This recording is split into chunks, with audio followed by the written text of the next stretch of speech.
Hello, I'm Philip Brunelle, Artistic Director and founder of Vocal Lessons and Organist Choirmaster at Plymouth Congregational Church in Minneapolis. And I am Tim Brunelle, Philip's oldest son, and typically I'm sitting in a t-shirt and shorts behind the cameras over there, or editing you in these musical moments. So we have now done 100. This is number 100. Indeed. And so I want to start with a couple of quick questions. Okay? 99 composers then. Right. How many of those composers were women? I would say 15 are women. Okay. How many were African American? Actually, I think there were 20 composers who were women, and I would say 15 who were African American. Mm-hmm. But for those of you who are playing at home, you can of course go and check. How many local composers, how many composers from the Twin Cities? I'm going to say about a dozen. I think the number's quite higher. Okay. Yeah. And last but not least, the U.S. represents, I think, the biggest number of composers that you have talked about. But what country comes in second? England. Clearly, that would be it. Yes. So, in sitting editing you, doing all of these episodes, I've got some questions. Okay. And the first has to do with this idea of translation. So, you're at a piano. You only sang in one episode. How do you think composers and choral directors like yourself, how do you make the translation from hearing music that ultimately is meant to be sung, but you're playing it on the piano? How do you go about making those kinds of translations? Well, I try, if it's a piece that has a melody, I want to keep that melody alive. So for instance, if, let's say, the soprano part was, and the alto tenor bass were going, I wouldn't play all those notes because that wouldn't let you hear the melody. So I would be more likely to go. So you would still hear the melody. Because to me, there's no way that they can be the same, but I can give people the idea of choral music played on the piano. If I can try to give it a little more flow and a little more, just a little more legato touch all the way through. So there's an interpretation that happens. Absolutely. Right. Yep. And is that something that choral directors are taught? Is that something, how did you come to understand that there isn't a literalness versus with orchestral music or a piano sonata, the goal is play the notes that are written. But in choral, when you're doing a choral direction thing here at the piano, there's an interpretation. Where did you learn that? Well, first of all, text. That's the big difference between choral music and instrumental, is the fact that you have words. So the words are going to tell you a lot about how you should interpret that at the piano. If it's something that is a word like, amen, and you say it over and over and over, that's one thing. If it's a text that is chattery, that's going to mean that you have to give it a different kind of feeling to make that work. When you're doing something like Elijah Rock, that's not going to be the same thing as going, amen. So you have to go with what the text is giving you. Okay, all right. One of the things I've noticed sitting and editing you, two things. One is the kind of the consistency of 99 composers, all of them interpreted by you on one instrument. And so I find that an interesting way of hearing the differences, primarily in the harmonic, but also the rhythmic approach going from composer to composer, because you've been playing people from the 1500s up to music that was composed last year. Talk to me a little bit about how your role, you get to see kind of a cross of a wide diversity of composers, but yet there's kind of a consistency. The consistency is voice.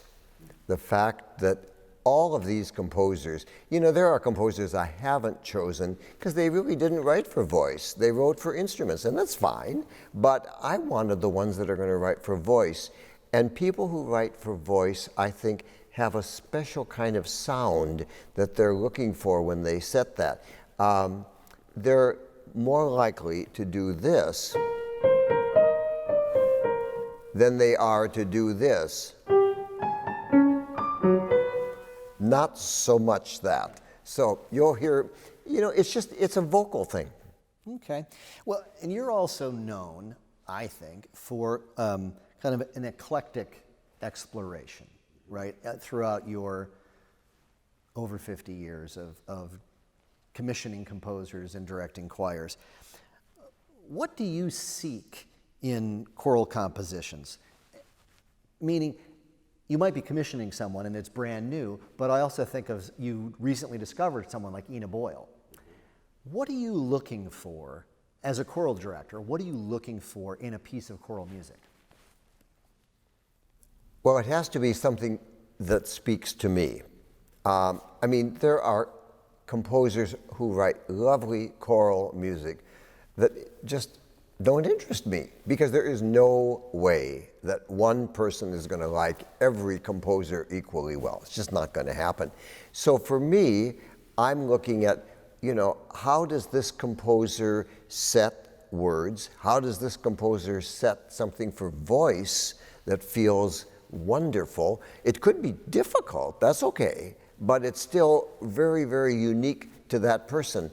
And of course, I'm always interested in diversity and the fact that there are so many composers out there, and I wouldn't want to be just doing the music of one style. So you wouldn't find me saying, oh, I have to do only Baroque music. I love Baroque music, but I wouldn't want to just do that.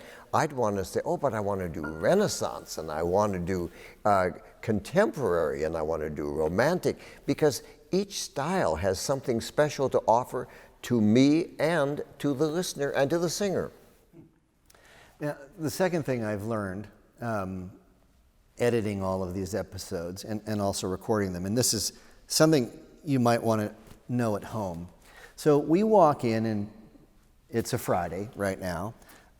We recorded the last 5 episodes just prior to this conversation. But we do typically 5 to, in some cases we've done, I think, 11. 8. Yeah, 11 was we the did. most that we had done in a single session. And so each composer is roughly 2, maybe 3 pieces of music. So call it 200 pieces of music that you've played.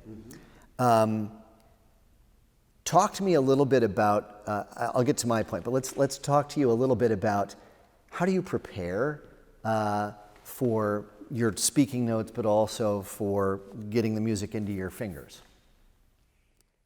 Well, when I started this idea, and I thought, oh, what about, how can I give a little joy to people who are at home, who aren't able to get out, and what can I do that would give them just some happiness? And as I thought about it, I thought, oh, I know so many composers. This is what I'll do. I'll write. And I think what makes it interesting is the fact that I have met the great majority of all these composers. So it's not me writing from a dictionary or an encyclopedia where I've looked something up. This is me saying, well, you know, I remember when we had dinner together, or when I turned pages for this one. So it becomes very personal, and I think the listener is more interested in that kind of thing. So for me, I think when I started, I thought, you know, this is going to be so simple. This won't take a lot of time. I just know these people, and here I go. However, then once I realized, wait a minute, I have to find out which pieces represent that composer that maybe aren't the most familiar, so that people get a little more diversity. And then they have to be practiced. You can't just come in and do them. You have to make sure, because as I say, if you're going to do choral music and make it work on the piano, so you have that, and then you're looking for facts about these composers. And I know a lot about composers, but I don't know everything. So I needed to do research and figure out what that was.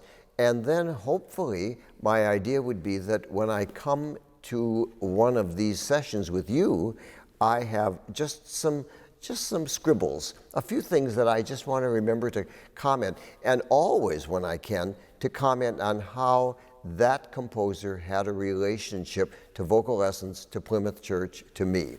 Right. And I know that my mom, your wife Carolyn, hears you practicing quite a bit to get ready for things. But I want to point out, so 99 composers, average of 2 pieces of music per session. I want to say it's probably less than 8%. Less than 8% of the performances are 2 takes. So 92% of the time that he sits down to play something, it's the first and only take. And as an editor sitting back watching, it's mildly impressive.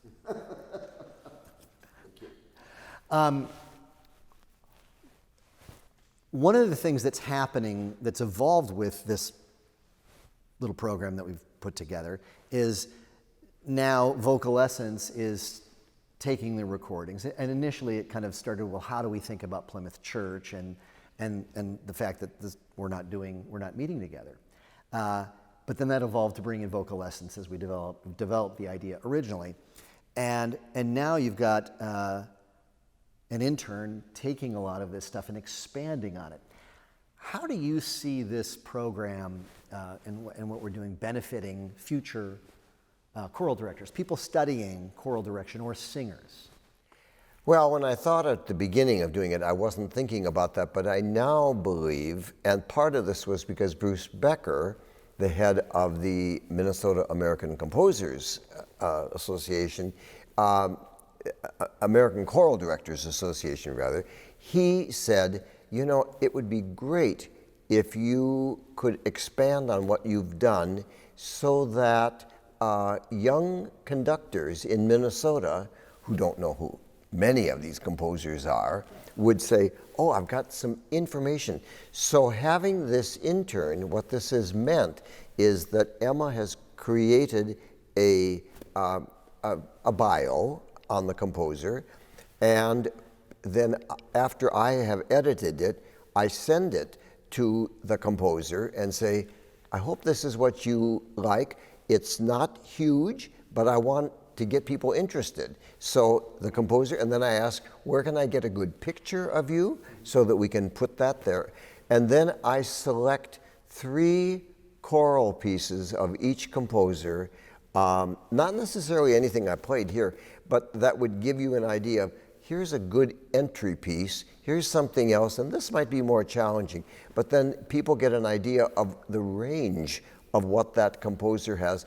And then Emma has gone and figured out who the publisher is, everything like that. So, young Joe or Sarah conductor who wants information, it's really a lot. Now what I'm finding is that people are saying, oh, we can see that this would be useful in our class that we're teaching at the university. So we have this information and could take advantage of it, not just watching the video, but we can also just find this information and go from there depending on which composer they're interested in. Yeah. Well, I've often said to people, if you're thinking about studying choral direction or running a choir, you just find you, and we put a quarter in you, and you just start talking. And hours, days, weeks later, you know everything there might be to know about choral direction. Well, not really, but at least you'll know about the composers. You'll know a bit. You'll know a bit. So has anything surprised you in 99, 100 episodes? Well, I think I'm not surprised at how many composers we've done, because I've got another 100 to do. Oh, good. I do. I made up a list. It's huge. I didn't make a list at the beginning. I just started thinking, who did I want to feature? And I knew I wanted Dominic Argento as number one. But then from there, who did I want? And that from the very beginning, I wanted that kind of diversity that would say, oh, they're not all going to be male. They're not all going to be from Minnesota. They're going to be from all over. Different ages, different eras. Exactly, exactly. Because I also knew that people listening aren't all, these are not going to be names where, I say, and now we're going to do Egil Hovland. And they go, what is that, a dessert? Right. And they don't know who he is. So it's fine that they don't. But then you need to intersperse a Beethoven and a Haydn, who I haven't done yet, but he's coming, and a Mozart.